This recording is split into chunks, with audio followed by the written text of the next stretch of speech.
মদিনায় যখন রাসূল আসরের নামাজ পড়ে সাহাবীর দিকে মুখ ঘুরালেন, ওমর ফারুক বললেন, ইয়া রাসূলুল্লাহ, এতক্ষণ আপনি কাবার দিকে মুখ করে নামাজ পড়লেন, সালাম ফিরাইয়া কাবাকে পিছনে রেখে আমাদের দিকে মুখ করলেন। আল্লাহ রাসূল বললেন, এতক্ষণ এক পাথরের কাবার দিকে মুখ করে নামাজ পড়ছি, আর নামাজ শেষ করে হাজার হাজার কাবার দিকে আমি মুখ ঘুরাই। সমস্ত সাহাবারা বললেন, ইয়া রাসূলুল্লাহ, কাবা তো একটাই, তাহলে আবার হাজার হাজার কাবা কেমনে হলো? আল্লাহ রাসূল বললেন, ওই মক্কার কাবা একদিন দুনিয়াতে থাকবে, মসজিদ নববী দুনিয়াতে থাকবে, প্রধানমন্ত্রী 564 মসজিদ বানাইছে, এগুলো সব দুনিয়াতে থাকবে। তারপরে ইসরাফিল সিংহায় ফুৎকার দিবে, পৃথিবী কিয়ামত হয়ে যাবে। আর তোমাদের মতন একজন আল্লাহওয়ালা কাবা যতদিন দুনিয়াতে থাকবে, ইসরাফিল সিংহায় ফুৎকার দিলেও কিয়ামত হবে না। কারণ এক কাবার কারণে সেই কাবার ওই পাথরের কাবা না, আল্লাহওয়ালা কাবা যতদিন থাকবে ততদিন কিয়ামত হবে না। বলে কেন সুবহানাল্লাহ। এখন আল্লাহওয়ালা কাবা বানাইতে যে জিনিসটার দরকার তার নাম কি? আল্লাহর কোরআন বুকের মধ্যে নিয়া, জায়নামাজ কান্দে নিয়া বাইজিদ বোস্তানি ওই খারাপ মেয়েটার দিকে রওনা দিলেন। রাস্তার মধ্যে সবাই নাউজুবিল্লাহ নাউজুবিল্লাহ বলতেছে। বাইজিদ একজন আল্লাহর ওলি হয়ে খারাপ মেয়ের দিকে যায়। বাইজিদ বোস্তানি কারো কথা না শুনে সরাসরি মেয়েটার ঘরের দরজায় একটা সালাম দিলেন, আসসালামু আলাইকুম ইয়া আহলাল বাইত। এই ঘরের মধ্যে যারা আছো তাদের প্রতি আল্লাহ রহমত করুক। জোরে কোন সুবহানাল্লাহ। বাইজিদ বোস্তামি সালাম দেওয়ার সঙ্গে সঙ্গে মেয়েটা দরজা খুলছে। দরজা খুলে বলতে, হুজুর, আপনি মনে হয় রাস্তা ভুল করছেন। আপনার যে সাইজ, মাথায় টুপি, মুকুট দাড়ি, পরনে জুব্বা, আপনি মনে হয় জায়গা ভুল করছেন। আপনি মসজিদ বাদ দিয়ে এই পতিতার মেয়ের ঘরের দরজা কেন? এখান থেকে প্রমাণ হলো খারাপ মেয়েরাও কিন্তু ভালো মানুষ চিনে। জোরে কোন কথা ঠিক কিনা? বিশ্বাস করেন, কোরআন আমার সামনে। আমি আমার গ্রামে যখন যাই একটা বেপর্দা মেয়ে দেখি না। তাই আমি এক ছেলেরে কইলাম, কে রে, আমাদের গ্রামে কি বেপর্দা নাই? আছে হুজুর, আগের থেকে বেশি। তা আমি দেখি না কেন? বলে আপনাকে দেখাই ওরা বাড়ির মধ্যে যায়। তা আপনি দেখবেন কেমন? আপনাকে দেখায় ওরা বাড়ির মধ্যে যায়, আপনি দেখবার চান্স পান না। বিশ্বাস করেন, এক বিয়ার অনুষ্ঠানে যাচ্ছি, ছেলের বাপ আগে মোবাইল করতেছে এই মেয়ের বাপকে, আমার সঙ্গে কিন্তু বদরুশিদ আসতেছে, একটু পর্দার ব্যবস্থা করো। আমি যাই দেখলাম, মাশাআল্লাহ খুব পর্দা। আমি বললাম, ভাই আপনার ছেলেকে এমন জায়গায় বিয়ে করাচ্ছেন, খুব ভালো পরিবেশ, ভালো পর্দা আছে। সাইড থেকে একজন বলতে, হুজুর আপনার কারণে। আমি বললাম, আমার কারণে কেন? বলে আপনি বক্তা মানুষ, বেপর্দা দেখলে ওয়াজত করবেন, এই জন্য আগেই এরা সাইজ আছে। তখন আমি বুকের থাবাতে বললাম, এরা কয় মরদ, মরদের কারণেই পর্দা হয়, হিজড়ার কারণে কোনোদিন পর্দা হয় না। জোরে কথা ঠিক। তোমরা হলে হিজড়া আর আলেমরা হচ্ছে মরদ। জোরে কথা ঠিক কিনা? আপনি রাস্তা দিয়ে যাবেন, সাধু বাড়ি কন আর যেখানেই কন, বৌদিসি দেখলি মেয়েটা মাথার ঘোমটা দেয়, মরদ যাচ্ছে রে। আর প্যান্ট শার্ট আলা দেখলে, এই যে হিজড়া আমার ভাই রে, কাছে যায়। তার মানে বোঝা গেল খারাপ মেয়েরাও ভালো মানুষকে চিনে। বাইজিদ বোস্তামিকে মেয়েটা বলতেছে, আপনি মনে হয় রাস্তা ভুল করেছেন, জায়গা ভুল করেছেন, মসজিদ বাদ দিয়া এই পতিতার মেয়ের ঘরের দরজায়। বাইজিদ বোস্তামি বললেন, তোমার রেট কত?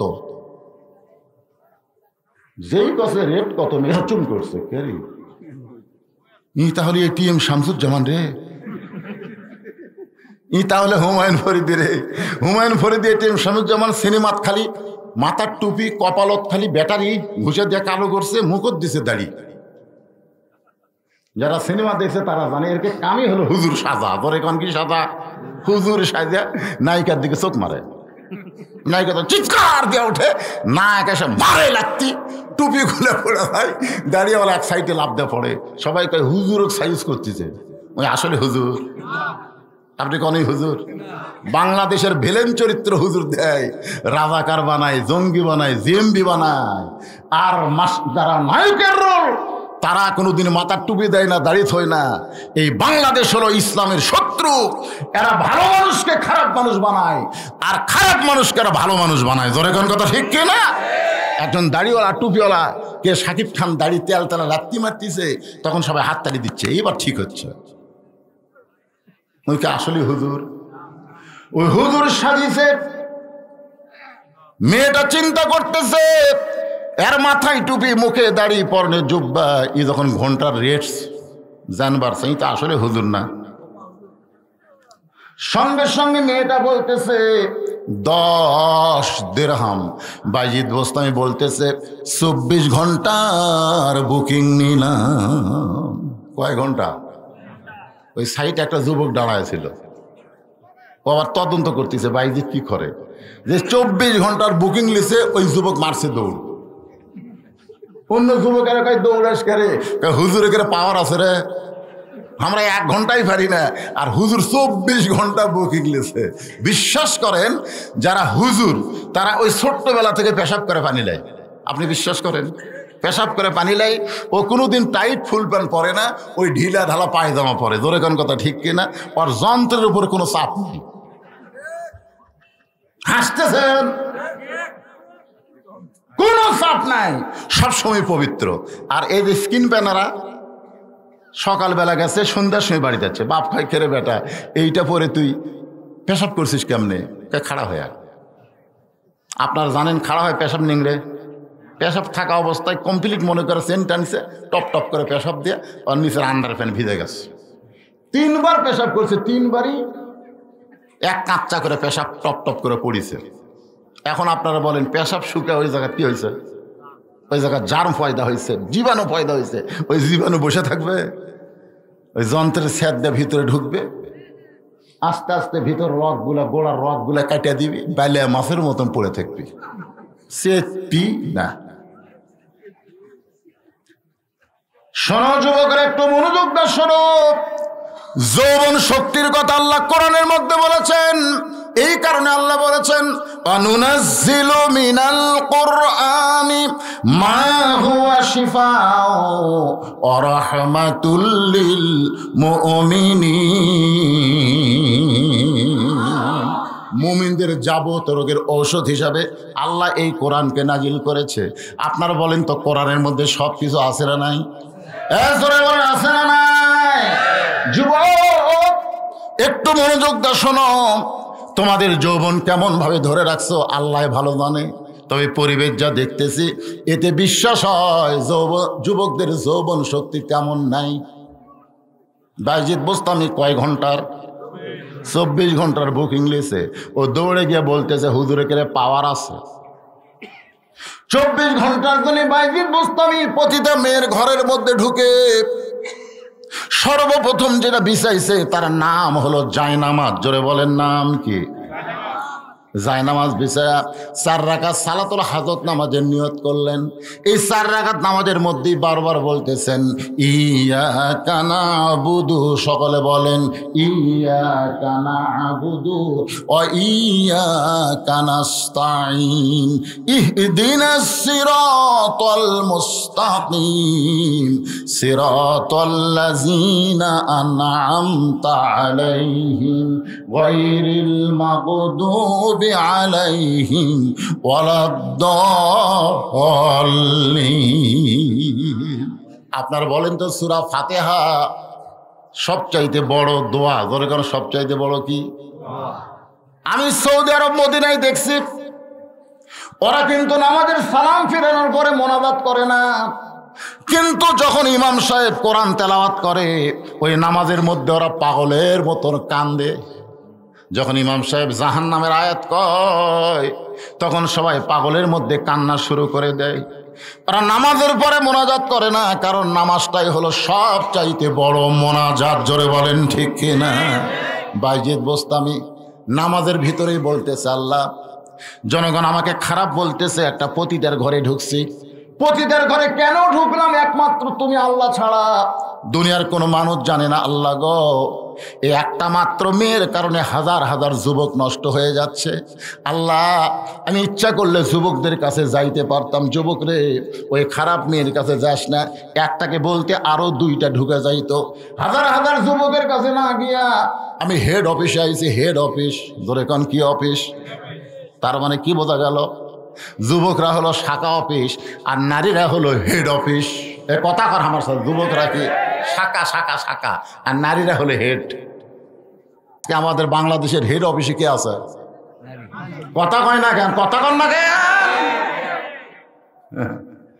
মা তারাক্তু বাদি আলা উম্মতি ফিতনাতুন আদর আলা রাজুল মিনান নিসা, রাওয়াহুল বুখারী কিতাবুল ফিতান। বুখারী শরীফের হাদিস কিতাবুল ফিতানে আল্লাহ রাসূল বলেছেন, আমার পরে আমার উম্মতের জন্য সবচাইতে বড় বিপদ হলো মরদ মানুষের জন্য নারী নেত্রী হওয়া। এটা আমার বাপের কথা না, এটা রাসূলের কথা। হালাকাতে রাজুল হিনা আতাতিন নিসা, পুরুষ জাতি তখনই ধ্বংস হবে যখন বাড়ির বউকে প্রধানমন্ত্রীর আসন দিবে। বউ যদি প্রধানমন্ত্রী হয়, আমার শ্বশুর খাবার পাবি কিন্তু আমার বাপ পাবি না। কথা বল না কেন? সোমবারের দিন শ্বশুর আসবি আর বউ আমার কান গরম করতেছে শনিবার। আব্বা আসবি, আব্বা দেশি মুরগি খায়, আব্বা ট্যাংরা খায়, আব্বা পক্তা খায়। আমি বললাম ঠিক আছে, যা খাবার চাই লিস্টি করে দে। আমি সব লিস্টি করে এনে দিলাম। আমার বউ দিকে সোমবার সকাল থেকে লাগছে, শ্বশুর আসবে দুপুরে, সকাল থেকে পাক শুরু। শ্বশুর আসা মাত্রই মিষ্টি টিষ্টি দই মিষ্টি যা দিল, তারপরে দুপুরে যা খাওয়া ভাই, আমার শ্বশুর খাবারই পারতেছে না, তারপর আর এক টুকরা দেয়। আমার শ্বশুর রাগ করে, এই জন্যই তোর বাড়িতে আমি আসি না, এই জন্যই এত খাওয়া যায় কেরে। আমি দূর থেকে দেখি আর কই, আল্লাহ, মেয়েরা তার বাপকে কত ভালোবাসে, খাবার পারে না তারপরও দেয়। কিন্তু কয়েকদিন পরে দেখি আমার বাপ, আমি দূর থেকে দেখি বিস্কুট খাচ্ছে, আর কিছুক্ষণ পরে এই লোক মুখের মধ্যে ঢুকে খায়, আর মুখের মধ্যে লোক ঢুকে। আমি বললাম কে রে? তা আমি আস্তে আস্তে বাবার কাছে এসে সালাম দিলাম, আসসালামু আলাইকুম বাবা। বাবা সালামের উত্তর না দেয়, তুই ভালো বিস্কুট চোখে দেখিস না? এলে কি বিস্কুট কিনে দেশ, খালি দাঁতের সাথে লাগা যায়। আমি একটা বিস্কুট নিয়ে মুখে দিলাম, মুখে দিয়ে দেখি ভাই, যে বিস্কুট পিঁপড়া খাবি না, তেলা পোকা ধরবি না, ওই বিস্কুট আমার বাপক দিছে। তাহলে ওই প্রধানমন্ত্রীর বাপ যখন আসে তখন 13 আইটেম, আর প্রেসিডেন্টের বাপক দিছে কি বিস্কুট? বয়কা বিস্কুট। এখন আপনি কি করবেন? আল্লাহ বলতেছেন, লিয়াবলুয়াকুম আইয়ুকুম আহসানু আমালা। রে পুরুষ, তোমাকে পরীক্ষা করা হবে সুন্দর আমল। তোমার বউ তোমার শ্বশুরকে খিলায় কিন্তু তোমার বাপকে খাবার দেয় না। এখন সুন্দর আমল পুরুষের আছে না নাই? যখন আছে না নাই? সুন্দর আমল কি? লাঠি মারে কিছু পড়বেন। আমার ওয়াজের মধ্যে কিন্তু আছে, পীর সাহেবের কাছে এসে সব বলতে যে হুজুর আমি জান্নাতে যাবার চাই, জান্নাতে যাবার গেলে কাউরে কামড় দিস না। সব বলতে তো ঠিক আছে, আজ থেকে আর কামড়াবো না। ওই জান্নাতে যাওয়ার জন্য কামড় বাদ দিয়ে গমের জমির মধ্যে শুয়ে আছে। গম বোঝেন তো? ওই সারাদিন রোদে গম কাটছে, কিন্তু বেশি রোদ হওয়ার পরে গম আর নিয়ে যায়নি। ওই সন্ধ্যার পরে হচ্ছে গম আটি বানবে, গম কাটাতে হচ্ছে আটি বানবে, কিন্তু জমিতে আসার মনে হয়েছে দড়ি আনে না। কিরে দড়ি আনিনি, এখন আটি বানবো কি দিয়ে? তখন অন্ধকার হাতাতে হাতাতে সাপের উপর পড়ছে। তো সাপ যে কামড়াবে না, ওই ওয়াদা করছে। ওই এখন দড়ি মনে করে, সাপ হলে তো কামড় দিত, ওই টানতিছে, কারণ আটি বান্ধা লাগবে তো। গমের আটি বান্ধা মশলা দেওয়ার ঘাড় ভেঙে দিছে। সাপ খালি কান্দে রেখে, হুজুর জান্নাতে যাওয়ার জন্য আজকে আমার কি অবস্থা। বাড়িতে গমের আটি খুলে যখন ফেলা দিয়েছে দড়ি মনে করে, ওই কানতে কানতে পীর সাহেবের কাছে বলতে, হুজুর দেখেন একদিনই খালি কামড়াইনি, এই দেখেন আমার অবস্থা। হুজুর গায়ে কেড়ে পাগলা, তো কামড়াবার নিষেধ করছি, তাই বলে তো ফোঁস করা নিষেধ করছি? তোকে যখন দড়ি মনে করে হাত দিল, ঠিক আছে ফোঁস, ওই 80 মাইল বেগে দৌড়াতে। জোরে কোন কথা ঠিক না? আজকে বউকে মারার কথা আমি বলতেছিলাম, মারার কথা কোনো মৌলানা বলবেন, একটু ফোঁস করা লাগবে। জোরে কোন কথা ঠিক না? একটু ফোঁস করার দরকার আছে না নাই? ভাই জিদ বুঝতো, আমি বলতেছি আল্লাহ, হাজার হাজার যুবকের কাছে না গিয়া আমি হেড অফিসের মধ্যে আইছি। এই মেয়েটা যদি ভালো হইয়া যায়, আর কোনো যুবক খারাপ থাকবে? আজকে আমাদের মা বোনেরা যদি ভালো হয়ে যায়, তাহলে একটা যুবকও খারাপ থাকবে না। আজকে যুবকেরা যে মিস কল মারতেছে, যুবকেরা রাস্তায় রাস্তায় ঘুরতেছে, অবশ্যই 2-1টা খারাপ মেয়ে আছে না নাই? এই মায়েদের বলবো, আপনারা অত্যন্ত দামি মা, অত্যন্ত দাম আপনাদের বেশি। একটু মনোযোগ দিয়ে শোনেন। বাইজিদ বোস্তামি, মাগরিবের নামাজ হয়ে গেল, ওই দরজা কোন আমলের কারণে পাখি মারার ঘটনা, আমার নাম বাইজিদ। এই ঝুবড়ি ঘরের মেয়ে কয়, না শোনা পর্যন্ত আমি যাব মাগরিবি নামাজ হয়ে গেল, তারপরও বাইজিদ বোস্তামি জানার সুযোগ পাইল না। এশার নামাজ হয়ে গেল, বাইজিদ বোস্তামি ওই দরজায় এশার নামাজ আদায় করলেন। এশার নামাজ পড়ার পরে একজন মাতাল, ধরে কোন একজন কি, একজন মাতাল মাতলামি করতে করতে ওই ঝুবড়ি বাড়ির মধ্যে ঢুকলো।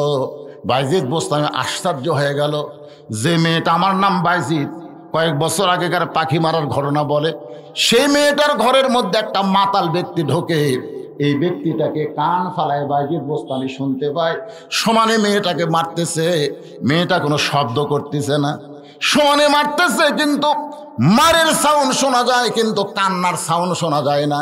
কারণ মেয়েটা তার স্বামীকে এত ভক্তি করে, যদি জোরে জোরে কান্দে তাহলে আশেপাশের লোক জানতে পারবে। এই জন্য কান্নাকে হজম করে পিটন খাচ্ছে। মারতে মারতে মাতাল এক সময় মাতলামি করতে করতে ঘুমায়া যায়। ঘুম থেকে যখন চেতন পাইছে, তখন ওই স্বামী বউটাকে বলতেছে, কে রে তোর নাক কাটে গেছে কেন, তোর কান কাটে গেছে কেন? বউ বলতে, তুমি মাতাল হইয়া প্রতিদিন আমাকে মারো, আজকেও তো মারছো। স্বামী চিৎকার করে বলে, মাতাল হয়ে আমি তোকে এত মারি, তারপরে তুই আমার এই ঝুবড়ি বাড়িতে থাকিস কেন? বলে, আপনি আমার স্বামী, আল্লাহ রাসূল বলেছেন আল্লাহর পরে কাউকে যদি সেজদা দেওয়ার হুকুম থাকতো তাহলে প্রত্যেকটা বউকে বলতাম তার স্বামীর পায়ে সেজদা কর। নবীর হাদিসকে মানতে গিয়া আল্লাহর পরেই হলেন আপনি।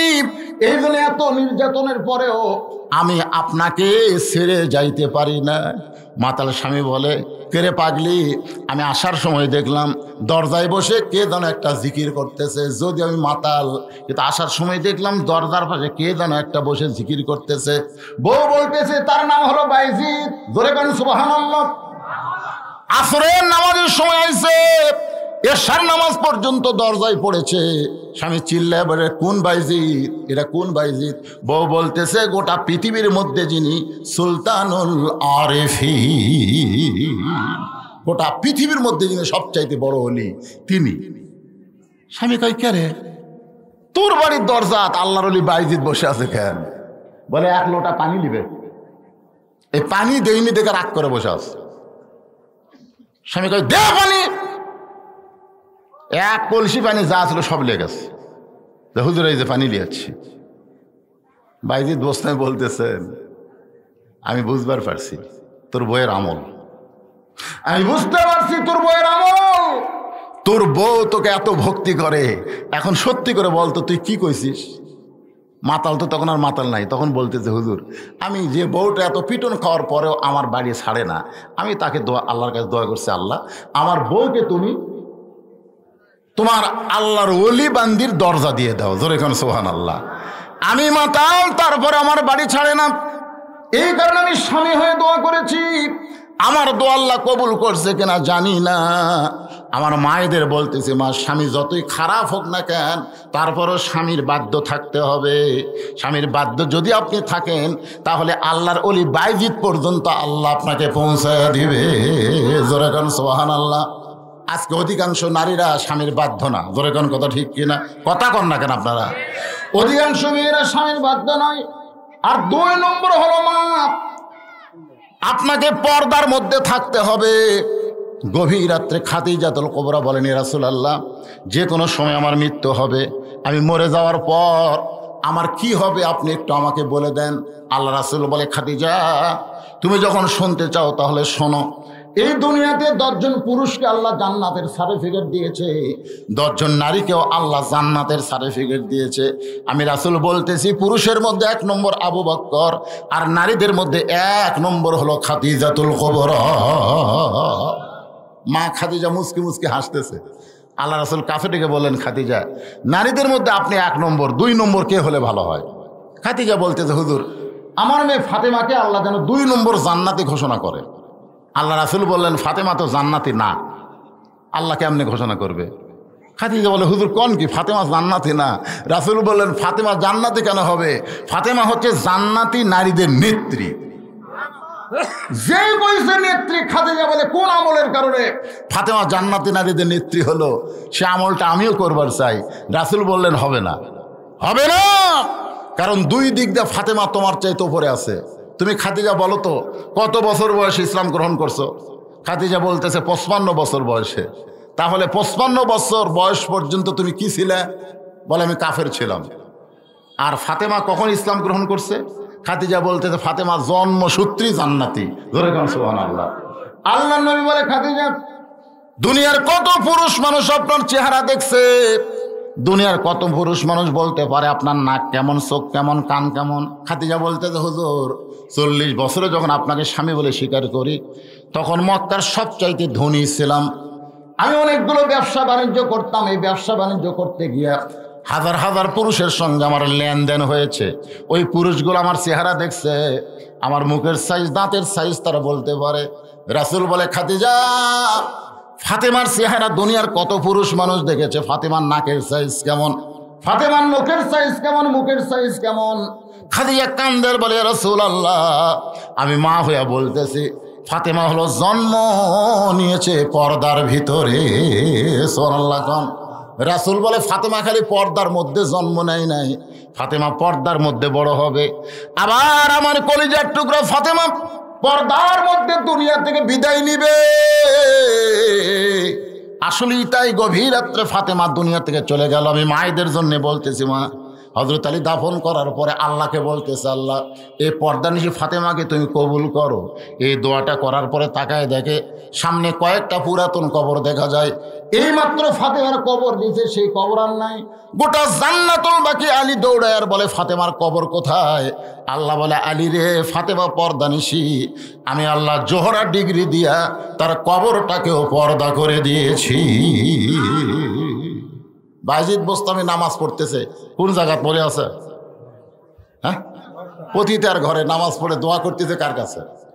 নিজের জন্যে না মেয়েটার জন্য? না, 4 রাকাত নামাজ আদায় করেছে, তারপরও মেয়েটা খালি শাস্তেইছে। বায়েজিদ দেখতেছে না, নামাজ দিয়ে কাম হবি না। বর্তমানে বাংলাদেশে নামাজ দিয়ে কাম হচ্ছে।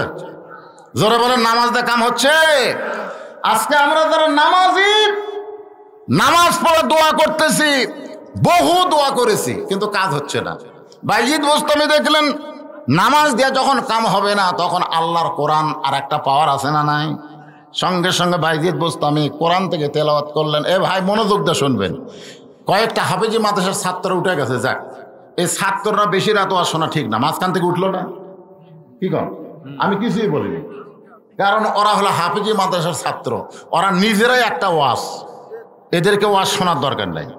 আমার নিজের বাবার নামে মায়ের নামে হাফেজি মাদ্রাসা ইতিমখানা আছে, আমি জানি। ওরা যখন রাস্তা দিয়ে যায়, ওদের পায়ের তলে ফেরেশতারা নূরের পাখা বিছায় দেয়। জোরে কোন সুবহানাল্লাহ। কারণ ওরা যে কত আমল করে, আশ্চর্য হয়ে যাবেন। এই পুচকা বাচ্চারা 5 ওয়াক্ত নামাজ জামাতে পড়ে, এমনকি একটু কোরআন শরীফ যখন হাতে নেয়, তখন হুজুর বলে কম করে হলেও 4 রাকাত করে তাহাজ্জুদে নামাজ পড়ে। যারা ওয়াজের ফ্যাক্টরির মধ্যে আছে তাদেরকে এত রাত ওয়াজ শোনা লাগবে কে? ওরা চলে গেছে, যাক, কোনো সমস্যা নেই। কিন্তু আপনারা যারা আছেন এই মেন পয়েন্টটা শুনবেন। আমার মা বোনদের জন্য কথা বলতেছে, আপনারা কি বিরক্ত হচ্ছেন? বায়েজিদ বোস্তামি এবার আল্লাহর কোরআন হাতে নিলেন, কোরআন তেলাওয়াত করতেছেন। ইন্নামাল মুমিনুনা আল্লাযীনা ইযা যুকিরাল্লাহু ওয়াজিলাত কুলুবুহুম ওয়া ইযা তুলিয়াত আলাইহিম আয়াতুহু যাদাতুহুম ঈমানাও ওয়া আলা রাব্বিহিম ইয়াতাওয়াক্কালুন।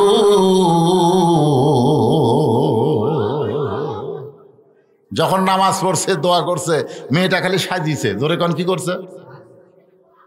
কিন্তু যখন কোরআন তেলাওয়াত শুরু করছে, সঙ্গে সঙ্গে মেয়েটা বায়েজিদ বোস্তামির পিছনে বসে চোখের পানি বের করে বলতেছে, আপনি একজন ভালো মানুষ।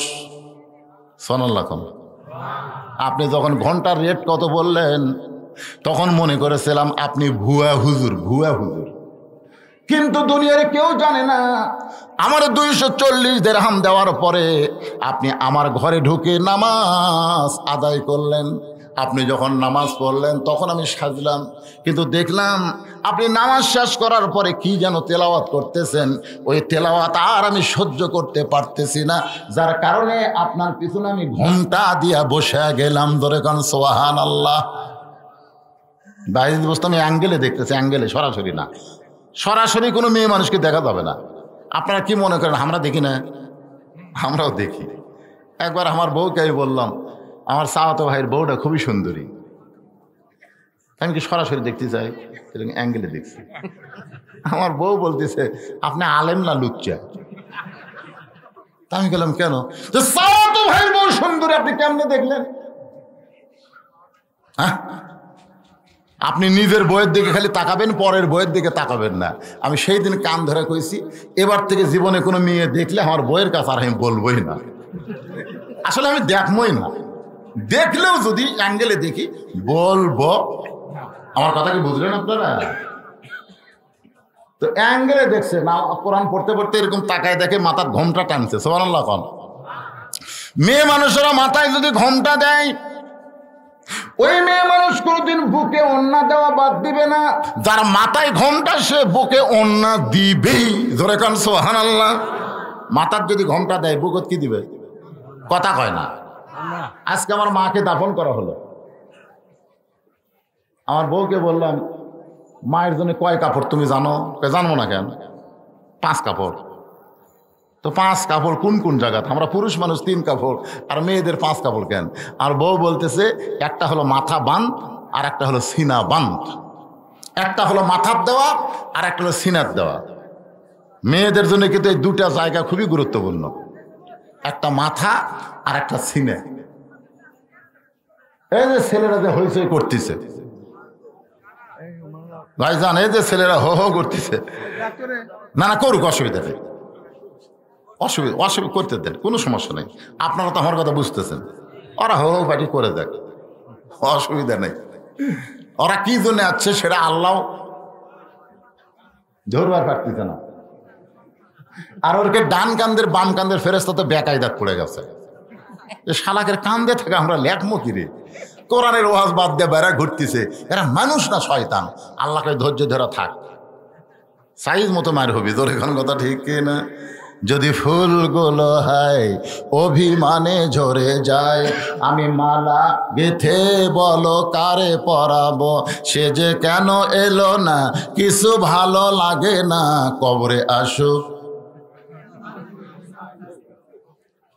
আমার মাকে নিজের হাতে কবরে নামায় দিলাম, মায়ের 2টা পায়ে চুমু দিলাম, আর চোখের পানি নিয়ে বললাম, মা তোমার মাকে, তোমার পাকে তুমি কি মনে করো আমি জানি না, আমি যত বড় হুজুর হই না কেন, তোমার পায়ের তলে আমার জান্নাত। কি মনে করতেছেন?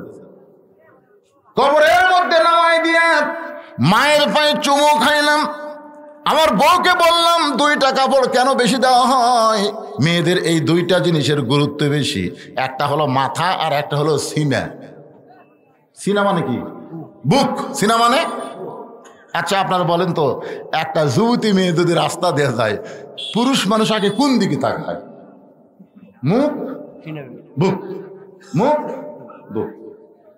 আর ওই বুকের উপর যদি ওন্না থাকে, তখন দেখবার চাও কেন হলো না রে, ঢাকা থসে রে, ঢাকা থসে, দেখবার চাও পারতেছে না। আর এখনকার পরিমণিরা তো এই অন্যায় এরকম ঘুরে এইরকম গেছে, পিছন দিকে গেছে, হায় হায়, সামনে মনে হয় হেডলাইট বার করে থসে। আর একটা হলো মাথা। সাধু বাড়ির মায়েদের বলতেছি, মা মাথার চুল যদি বেচা খান, মেয়েরা কিন্তু মাথার চুল বিক্রি করে। আপনাকে এলাকায় আছে কিনা? আমার নিজের গ্রামে দেখছি, লোক পলিথিনের বস্তা নিয়ে, কালো রঙের বস্তা নিয়ে বলতেছে, চুল চুল। আম বের হলি মারল দৌড়। এই থাম, কিসের চুল? হুজুর আমার দোষ নাই, এরা বেঁচে আমি কিনে নেই। আমি বস্তা খুলে দেখলাম, ভাই 1 বস্তা মাথার চুল। কিভাবে নাও? ভাই 1 টাকার ওজনে 60 টাকা, কাঁচা 1 টাকার ওজনে চুল দিলে 60 টাকা। তাই বললাম 1 টাকা যদি না হয়, কই ভাই তাহলে বসেন, ওই চুল বসেন, আমি চুলের ব্যবস্থা করতেছি। তখন মুড়ে এক চিরুনি নিয়ে আসা, ওরই সামনে চুল হাঁচড়া, কেরকার কেরকার চুল ছেড়ে দেখেন তো ওজন হতো নাকি, আর একটু লাগবি ভাবি, দেরি করে আবার তুলতেছি, আবার মুড়ে চিরুনি মেরে চুল তুলে আর প্যারাশুট কিনে দেন, আপনার প্যারাশুট কিনে দেন, ওই চুল বেচা খায়। যে মাথার চুল স্বামীর জন্য পরপুরুষের জন্য দেখা সম্পূর্ণ হারাম, আর সেই চুল লাড়িয়া চাড়িয়া আজকে ফেরওয়ালারা কিনতেছে। সাধু বাড়ির মায়েরা শোনেন, যদি আপনি মাথার চুল বেচা খান, আপনি জান্নাতে হলেও ওই মাথা লিয়া যাওয়ার পারবেন না, মাথা ছাড়া যাওয়া লাগবে। তাহলে মেয়েদের জন্য 5টা কাপড়, মরে গেলে 5টা কাপড়। আমার মা 75 বছর বয়সে মারা গেল, আমার মামা বাঁচা আছে। আমার মামা কইল, হুজুর ওই লাশটা কিন্তু চাদর দিয়ে ঢাকা লাগবে। ঘরের মধ্যে, আমার মাদ্রাসার ঘরের মধ্যে মার লাশ রাখছি, আর সেই খাটনিটা চাদর দিয়ে ঢাকলাম, সেই খাটনিটাও চাদর দিয়ে ঢাকলাম। ফেরেশতারা ঘুরতেছে আর বলতেছে, আমার মায়ের জন্য না, অনেক মেয়ের জন্য বলতেছে, আল্লাহ যে মেয়েটা জীবিত অবস্থায় গোটা পাড়া ঘুরিছে, পাড়ার সব লোক তাক দেখেছে, আজকে মরার পরে 5 কাপড় আবার খাটনি চাদর দিয়ে ঢাকলো কেন? আল্লাহ বলে, ফেরেশতা ওই দেশের নাম হলো বাংলাদেশ। ওই দেশের মেয়েরা বাঁচতে মানে না, কিন্তু মরার পরে মানে। আমি মায়েদের 2টা পা ধরে বলতেছি, মা আপনারা মায়ের জাত, মরার পরে মানে কোনো লাভ হবে না, জীবিত অবস্থায় পর্দা করা লাগবে। ধরে বলেন কথা ঠিক কি না? আর মায়েদের জন্য ওয়াজ করবো না। এবার চলে আসেন, মেয়েটা বাইজিদ বোস্তামির পিছনে বসে বলতেছে, হুজুর আমার নানি হলো পতিতা, আমার মা হলো পতিতা, আমিও পতিতার ঘরের পতিতা, আমাদের গোষ্ঠীটাই এই ব্যবসা করে আসতেছে। আজকে আমার ভাগ্য গুণে আপনার মতো একটা খরিদ্দার পাইছি, সুবহানাল্লাহ কোন। যে খরিদ্দার ঘরের মধ্যে ঢুকে নামাজ পড়ে, যে খরিদ্দার ঘরের মধ্যে ঢুকে কি যেন তেলাওয়াত করে। হুজুর আপনার তেলাওয়াত শুনে আমি আর সাজতে পারলাম না, আমি মাথায় ঘোমটা দিয়ে আপনার পিছনে বসে গেলাম। আপনি এখন বলেন তো, আল্লাহ কি আমাকে মাফ করবে? বাজিদ বোস্তামি একটা কথা বললেন, মা মারে আল্লাহ পাপকে ঘৃণা করে কিন্তু পাপীকে ঘৃণা করে না। আজকে এই কথাটা আপনারা শুনে নেবেন, আল্লাহ পাপকে ঘৃণা করে কিন্তু পাপীকে। আজকে আমার জামাই ওয়াজ করলো কাফন চোরা পর্যন্ত, হ্যাঁ খালি কাফন চুরি করেনি, কাফন চুরি করতে ধর্ষণও করছে, ঠিক কিনা বলেন? দাহিয়াতুল কালবির মতো নিজের মেয়েকে কবর দেওয়া মানুষকেও আল্লাহ মাফ করেছে। এখান থেকে প্রমাণ হলো আল্লাহ পাপকে ঘৃণা করে কিন্তু পাপীকে ঘৃণা করে। আমরা যারা মাগরিবের নামাজ পড়ি নাই, আমরা বিশাল পাপী হয়ে গেছি। আপনি জানেন লা সালাতা লা ঈমান, যার নামাজ নাই তার ঈমান নাই। এটা সব নামাজ ব্যাপার বলেছে। আবার আল্লাহ রাসূল বলেছেন, মান তারাকা সালাতু মুতাম্মিদান ফাকাদ কাফারা, ইচ্ছা করে 1 ওয়াক্ত নামাজ যারা বাদ দিল তারা আল্লাহর সঙ্গে কুফরি করলো। আমরা বিশাল পাপ করেছি। এই মুহূর্তে আমরা নিয়ত করব, ফজর থেকে বাকি জীবনে 1টা ওয়াক্ত নামাজ বাদ দিব না। এই নিয়ত কি করা যায়? কারা কারা নিয়ত করলেন আল্লাহকে একটু হাত দেখান তো দেখি। ফজর থেকে বাকি জীবনে 1টা ওয়াক্ত নামাজ বাদ দিব না, আল্লাহুম্মা আমিন। হাত নামান। এটাই হচ্ছে মসজিদের উন্নয়ন। এই টাকা তুলে টাইস কিনা মসজিদ পাকা করে 564টা মসজিদ, এদের নেতা হয়ে গেল প্রধানমন্ত্রী। 564টা মসজিদ করছে, 564 না, 5 লাখ করেও লাভ নেই। 5 লক্ষ মসজিদ করে কোনো লাভ হবে না যদি মসজিদে নামাজই না থাকে। জোরে কোনো কথা ঠিক কিনা?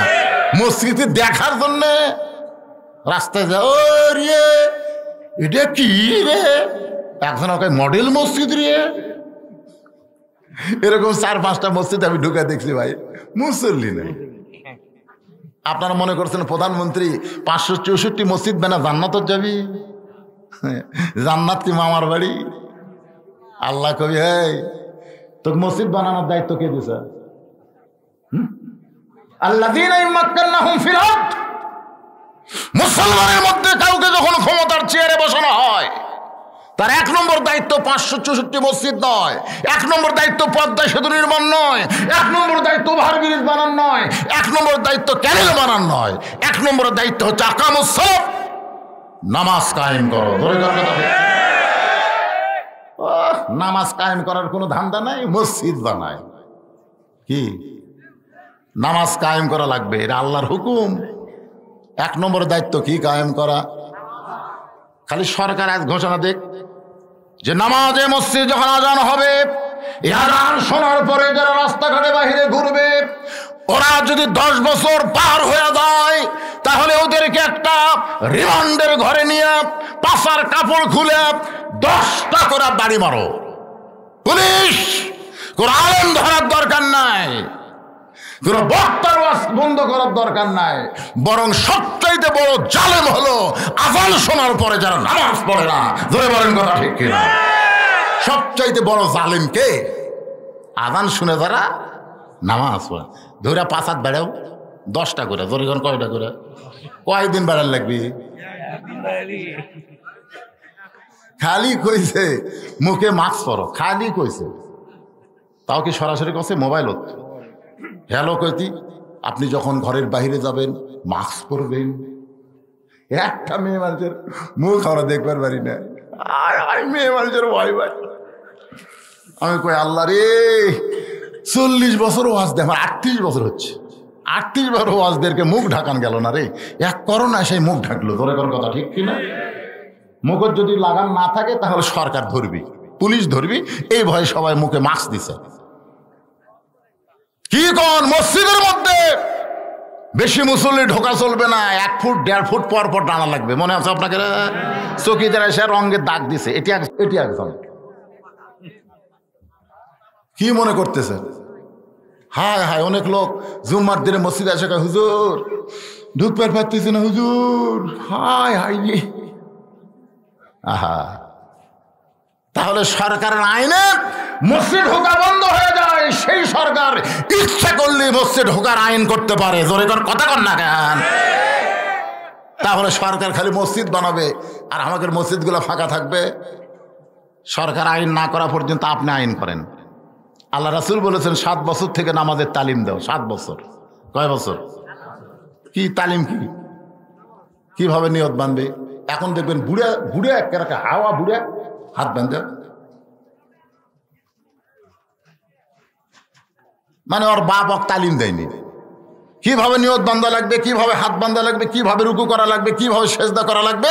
এটা 7 বছর থেকে তালিম দিতে হবে, আর 10 বছর থেকে জোর করে নামাজ ধরাতে হবে। কয় বছর? 10 বছর থেকে। এটা দায়িত্ব কি সরকারের না বাপের? বাপের উপরে। তা আপনি তাহলে বাপ হয়ে দায়িত্ব পালন করেন, তাহলে ইনশাল্লাহ মসজিদের উন্নয়ন হবে। গরু জব করে খিলেছেন, সেই খিলেন ভাই, ওই গোস্ত দিয়ে আমি রাত্রে ভাত খেলাম, স্পেশাল খাওয়া, 2000-5000 করে টাকা দিয়েছে, মনে করছে কি একটা করলাম রে। মসজিদের যিনি সভাপতি, মসজিদের যিনি সহসভাপতি, সেক্রেটারি, কেশিয়ার, তাদের 1 নম্বর দায়িত্ব হলো ইমাম মুয়াজ্জিনের দিকে খেয়াল করা। ইমাম মুয়াজ্জিনের দিকে খেয়াল করা। ইমাম কিভাবে নামাজ পড়াচ্ছে সেই জন্য না, ইমামের হাদিয়া কত এটা খেয়াল করা লাগবে। মুয়াজ্জিন 5 ওয়াক্ত নামাজ আপনি জানেন, কারণ ফজরের নামাজের আযান দেওয়ার টাকা আপনারা দিয়ে পারবেন না। আমার যদি কোনো মসজিদের মুসলিম গ্রুপ কয় যে হুজুর আপনি খালি ফজরে আযান দিবেন, আপনাকে মাসে 50,000 টাকা বেতন দেবো, আমি তাও পারবো না। কারণ আমি নিজে আযান শুনেছি, এতনি পাই, নিজের ইচ্ছায় কোনোদিন এতনি পাই না। আল্লাহ রাসূল বলল, বেলাল আমার কাছে আসো। বেলাল কাছে গিয়ে বলতেছে, হুজুর কি জন্যে? বলে, তুই না আমার সাথে আধাত খাটো রে। বেলাল বলে, আমি মুয়াজ্জিন, আপনি ইমাম, আপনি লম্বা, আমি খাটো। রাসূল বলেন, দুনিয়ার মতো আখিরাত না, আখিরাতে আমার চাইতে তুই 1 হাত লম্বা হবি। বেলাল বলে, হুজুর কোন কি? বলে, আরে কোন কি মানে? আমার মাথার উপরে তোর মাথায় 1 হাত থাকবে, আমার মাথায় শুধু টুপি থাকবে, আর তোর মাথায় আল্লাহ নূরের টুপি পরাই দিবে। তুই হলে মুয়াজ্জিন। তুই জানিস বেলাল, লাইলাতুল মেরাজে এক জায়গায় গিয়া আমি নবী ভয় পেলাম। আমার ভিতরে একটু ভয় হলো, যে জায়গা জিবরাইলও নাই রে, আমি একলা একলা আল্লাহর কাছে কেমনে যাই? এমন সময় দেখি আমার সামনে কে যেন হাঁটতেছে। আমি ভয় দূর করে বললাম, আল্লাহ আমার সামনে কে হাঁটে?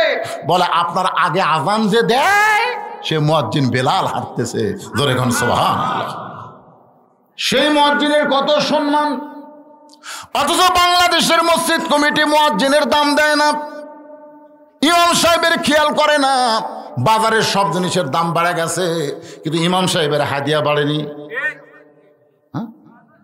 এমন একজন কেশিয়ার বানাচ্ছে, সারা মাস হুজুরের পাশে নামাজ পড়ে, কিন্তু যখন মাস শেষ হয় তখন হুজুর আবার কেশিয়ারের পাশে ঘোরে। এতদিন কেশিয়ার কার পাশে পড়ছে? ইমামের পাশে। আজকে ইমাম কেশিয়ার, চাচা মাস শেষ হয়ে গেল, 2 তারিখ বেতন দিব পারে, তোমরা হুজুর মানুষ, তোমাকে ধৈর্য নেন। ইমামকে, চাচা আমি কি মাসের মধ্যে চাইছি, মাস শেষ হয়ে গেছে, আপনি বেতনটা দেন, আমার বাজার করা লাগবে না। কেশিয়ার বলতেছে, আগামীকাল জোহরের পরে দেখা করিস, যা।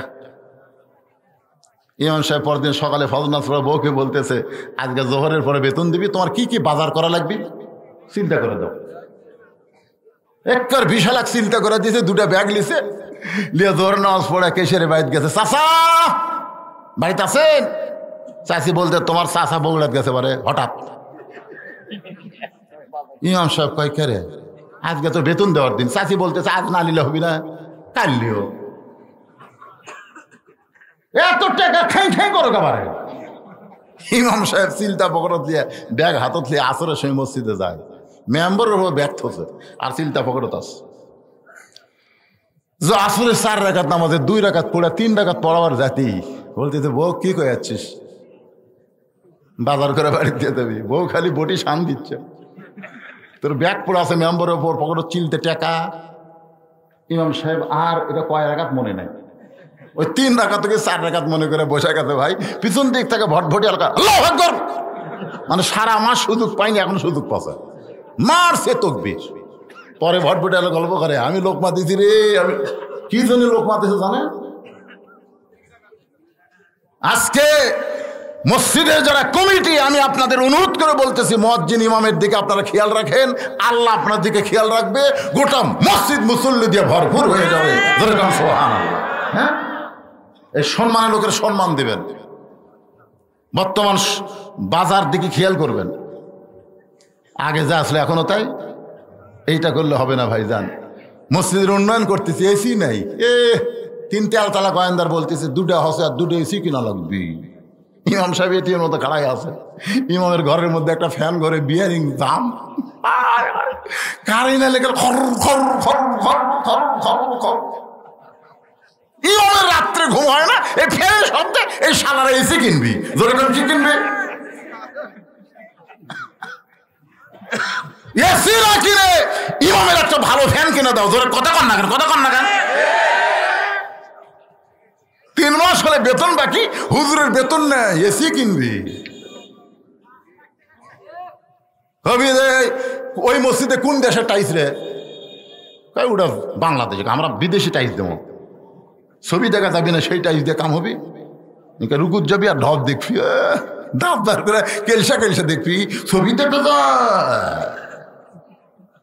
মসজিদের উন্নয়ন হলো, ইমাম মসজিদের দিকে নজর দেন, আল্লাহ আপনার দিকে নজর দিবে, মুসল্লি মসজিদ ভরপুর হয়ে যাবে। মন খারাপ হওয়ার পরেও আপনাদের বসার চাহিদা, চারিদিকে মানুষের ঢালার অবস্থা দেখে আমি কিছু সময় আপনাদের সামনে কথা বললাম। বাকি কথা হবে আগামী 4 জানুয়ারি 5ই, সেই দিন আর আমি এরকম মন ভাঙ্গা থাকবো না ইনশাল্লাহ। আজকে জামাইকে গ্যাটিস দেওয়ার কারণ কি? জামাইকে বক্তা আছে, যে কাম হামাক করা লাগতো সেটা আমার জামাই করছে। আর গাড়িতে করে নিয়ে যাচ্ছি, বাদাম চলো, আদায় মাদায় বহু কিছু করা লাগবে। খুব ভালো ওয়াজ করেনি, কি কোনো ভালো ওয়াজ করেনি? আলহামদুলিল্লাহ। কারণ আমার কোনো ছেলে নেই। আপনারা যখন জামাইয়ের প্রশংসা করেন তখন কলজা ভরে যাবে। আজকে আমার শ্বশুর আমার কপালে চুমা দিয়েছে, আমার শ্বশুর আমার কপালে চুমা দিয়ে বলতেছে, বাবা তোমার বাপ নাই মা নাই, আমি তোমার বাবা হব। মন আমার ভরে গেল, যাক শ্বশুর আমার বাপ হবে, আব্বা করে ডাকি। আমার জামাই ওয়াজ করলো, আপনার তার জন্য দোয়া করবেন। এবং আজকে আমার এই মন ভাঙ্গা দেখে, আমার অবস্থা খারাপ দেখে জামাই আইছে আমার সঙ্গে। আর সেই দিন 4 তারিখে জামাই বক্তা আছে, মাশাআল্লাহ আলহামদুলিল্লাহ। সবাই ইস্তেগফার পড়েন, আস্তাগফিরুল্লাহ। এই ভাই মোনাজাত করে দেবেন, আস্তাগফিরুল্লাহ রাব্বি মিন কুল্লি জামবি ওয়া তুবু ইলাইহি লা হাওলা ওয়ালা কুওয়াতা। যারা উঠে যাচ্ছেন মোনাজাত না করে, আপনি মনে করতেছেন বাড়িতে আগে যাবেন। আমি কিন্তু যেদিন অ্যাক্সিডেন্ট হলাম সেদিন কিন্তু টাঙ্গাইল ওয়াজ করে মনে করছিলাম যে ফাঁকা আছে, ড্রাইভারকে বললাম চ তাড়াতাড়ি বাড়ি যাও। তবে ফাঁকা বেশি ভাই, ওভারটেক মারছে, অ্যাক্সিডেন্ট হয়ে গেছে, বাড়ি যাওয়া গেল। তো যারা এই যে লাভ দিয়ে উঠে যাবার চাচ্ছেন মোনাজাত ছাড়াই, হয়তো বাড়ির যাওয়ার আগেই হাসপাতাল যাওয়া লাগতে পারে। কথা কন ঠিক কিনা বলেন? এই জন্য ছটফট করা হয় না, দোয়া মুখলিবা। মোনাজাত হচ্ছে ইবাদতের মাথা। আমরা এত রাত ধরে ওয়াজ শুনলাম, এখন একটা মোনাজাত করবো, আর সেই মোনাজাতে আপনার লাভ দটেন কেন? ইস্তেগফার পড়েন, আস্তাগফিরুল্লাহ রাব্বি মিন কুল্লি জামবি ওয়া তুবু ইলাইহি। হেকমতুল্লাহ সাহেব মারা গেছে, ওনার ছেলে জুয়েল আকন্দ তার বাবা মার জন্য দোয়া চাইছে। এই জায়গাটা দিছে, এই জায়গা আমাদের ব্যবস্থা করে দিছে। ও মাশাআল্লাহ, আজকের মাহফিলের জন্য হেকমতুল্লাহ আকন্দ মারা গেছে, 2 দিনের জন্য জায়গাটা দিয়ে দিছে। জায়গা এখন পাওয়া কঠিন, আলহামদুলিল্লাহ। তার জন্য দোয়া করা হবে, সবার জন্য দোয়া করা হবে। আল্লাহুম্মা আমিন। আল্লাহুম্মা আনতাস সালাম ومنك السلام تباركت يا ذا الجلال والإكرام মাবুদ মাগরিবের নামাজের পর থেকে রাত 12:30 পার হয়ে গেল। এ দীর্ঘ সময় পর্যন্ত তোমার পাগল বান্দা বান্দিরা আরামের বাড়ি ঘুমকে বাদ দিয়া কোরআন হাদিসের মহব্বত কলিজার মধ্যে নিয়া এই জান্নাতের বাগানে বসে বসে কোরআন হাদিসের আলোচনা শোনার শেষে আমি গুনাহগারের সঙ্গে রহমতের দরজায় ফকির হয়ে দোকানা হাত তুলেছে। মেহেরবানি করে আজকের মাহফিল আমাদের সকলের হেদায়েতের জন্যে, নাজাতের জন্যে, জান্নাতের জন্যে কবুল করো। এই মাহফিলের শুরু থেকে শেষ পর্যন্ত যত আলোচনা হয়েছে আল্লাহ, এর মধ্যে যদি ত্রুটি হয়, ভুল হয়, তুমি মাফ করে দিও। এর যা হাদিয়া মঞ্জুর করো, সোনার মদিনায় নবী পাকের রওজা মুবারকে কবুল করো। তামাম আম্বিয়ায়ে কেরাম, আসহাবে কেরাম, তাবিনে কেরাম, তাবা তাবিনে কেরাম, তামাম পৃথিবীর মাটির নিচে যত মুমিন মুমিনা শুয়ে আছে আল্লাহ, সকলে আরওয়াহ পরে হাদিয়া কবুল করো। মাবুদ,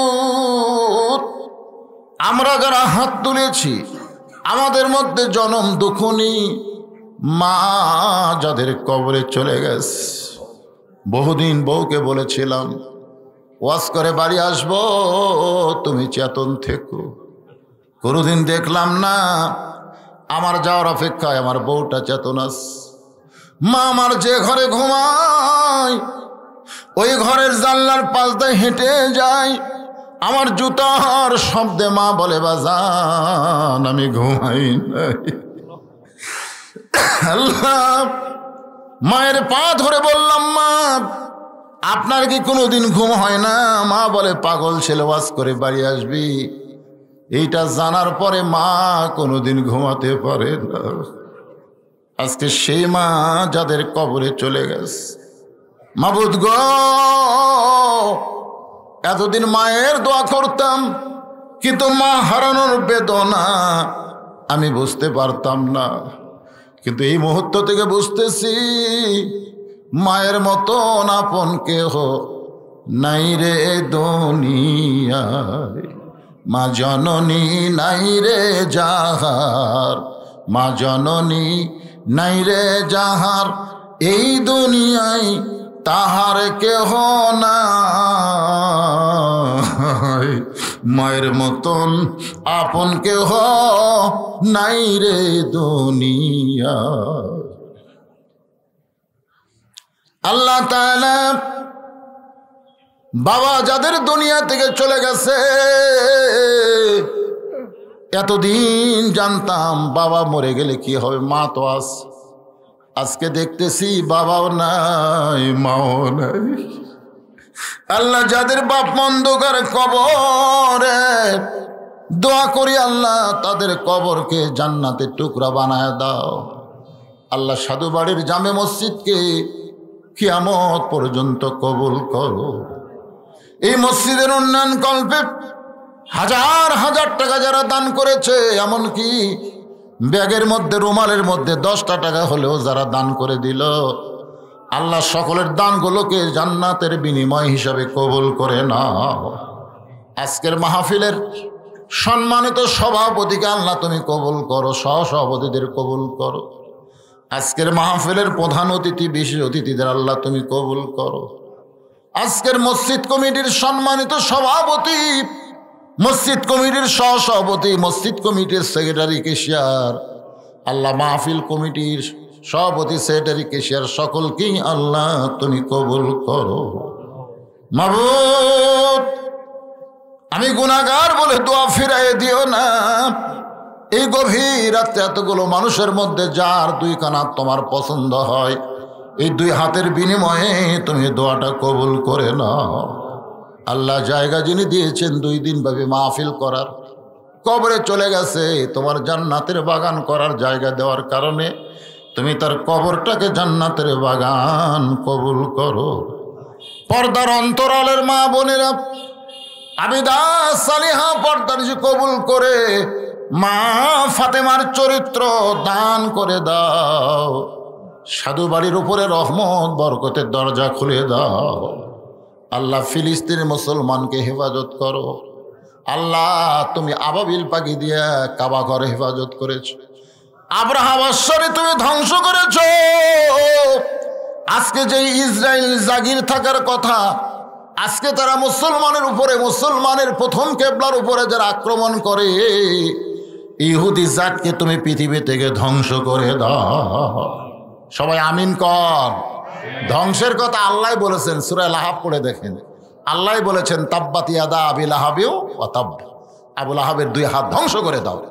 আল্লাহ ধ্বংস চাইছেন। আমরাও বাইতুল মুকাদ্দাসকে যারা নাফাক করতে চায়, দখল করতে চায়, ইহুদিদেরকে পৃথিবীর মানচিত্র থেকে আল্লাহ তুমি ধ্বংস করে দাও। আল্লাহ আল্লাহ আজকে প্রায় 25,000 নিরীহ ফিলিস্তিনদেরকে হত্যা করছে, তার মধ্যে 15 থেকে 16,000 শিশু বাচ্চাদেরকে তারা হত্যা করছে।